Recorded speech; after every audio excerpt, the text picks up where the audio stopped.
Library sa Pasig City. Nalayong hikayatin ang kabataan na magbasa ng libro. Hindi lang daw mga Pasigueño ang pwedeng makinabang dito, pati na ang mga mula sa ibang lungsod. Para bigyan ng mukha ang balita, Mobile Journal Daniel Dayaw.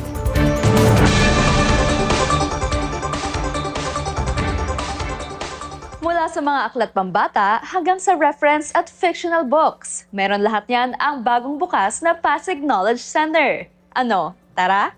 Hilera ng libo-libong libro, malawak at maaliwalas na espasyo.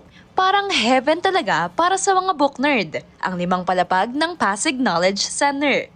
Binuksan ito para mahikayat ang kabataan na magbasa. Ma-cultivate ang kanilang hilig sa pagbabasa sa pamamagitan po ng pagbibigay ng access ng mga libro. Physical man o digital na at saka espasyo po na kung saan yung meron silang mapayapang side na nakakonsentrate po sila. At kung akala nyo puro libro lang dito, meron din iba't ibang designated spaces. Gaya na lang ng Focus Study Zone, Computer and Digital Areas, Children's Film Room at Alfresco Area.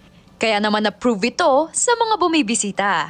Since I'm about to take din po kasi this incoming board exam. Kung magko-coffee shop is masyado pang costly. So, buti na lang talaga tsumempo din na nakita ko siya sa FB na yun nga open na to. So, nagpunta na ako.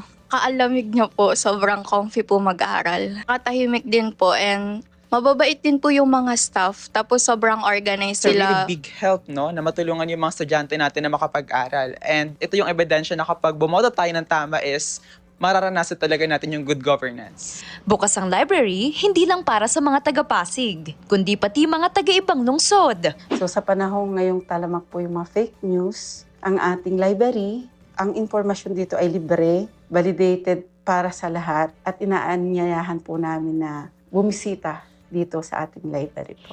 Bukas ang library, Lunes hanggang Sabado, mula alas 7 ng umaga hanggang alas 6 ng hapon. Sa panahon kung saan mas madalas ang pag-scroll sa cellphone, umaasa ang ganitong espasyo na mas marami pang mahikayat na muling magbasa.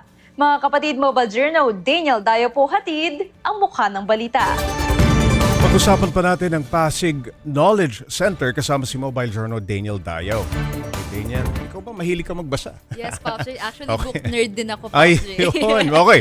Daniel, ano ang kailangan para makapasok dyan sa library na yan? Yes, Popsy. Good news dahil ang kailangan mo lang dito dalhin is yung sarili mo dahil libre ito, Popsy, para sa lahat ng mga taong pupunta rito, hindi lang para sa Pasigueños. Kasi, Popsy, ito ay newly renovated lang. So, dati pa yung nirenovate noong November 2023 and then binuksan siya kahapon lang ng May 18. So, maraming taong pumunta dito, Popsy. Okay, sa dami ng libro dyan, paano mo mahanap yung gusto mong libro? Gaano ka-organized ba yan? Oo. Yes, Pops. Oo. Ito nga ang kanilang pinagmamalaki, yung IT-powered system nila. So, kung anong trip mo ng libro for that day, pwede mong i-search yun sa Koha. Ito yung parang cloud nila na pwede mong i-search yung mga libro na trip mo at makikita mo kung available ito dun sa kanilang library. Okay, pwede bang mag-uwi ng libro? Paanong siste?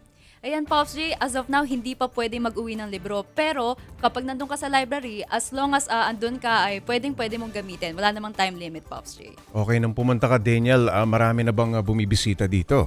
Pumunta ako kanina, Pops J, maaga pa eh. So, hindi pa masyado maraming tao. Pero nagtanong-tanong ako sa mga opisyal doon and sabi nila, 300 individuals na ang pumunta dito. So, mapabata, mapamatanda, they were very willing para magbasa and matuto, Pops J. Aba, okay, para sa mga nais bumisita riyan, ano ba ang oras at araw na bukas ito? Yes, Pops J, bukas to ng Monday to Saturday mula 7 a.m. to 6 p.m., Pops J.